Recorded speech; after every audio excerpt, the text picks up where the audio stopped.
স্বাভাবিক। ধরো ব্যাগটা ধরো। আব্বা, এই সমস্ত বাজারের ব্যাগ আপনি আমার হাতে দেওয়ার সাহস কোত্থেকে পান? কি মনে হয় আপনার এই শাকসবজি কাইটা, মাছ মাংস কাইটা আমি মাটির চুলায় কালি মাইখা আমি আপনাদেরকে রান্না করে খাওয়াবো, সেই চিন্তা বাদ দেন। কি ব্যাপার রাইসা, এত চিৎকার চেঁচামেচি করে কথা বলতেছো কেন?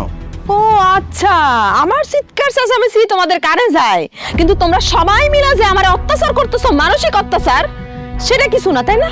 আমি বুঝলাম না, সবকিছুর মধ্যে এত তাড়া তাড়া করে কথা বলো কেন? একটু স্বাভাবিকভাবে কথা বলা যায় না? না, যায় না।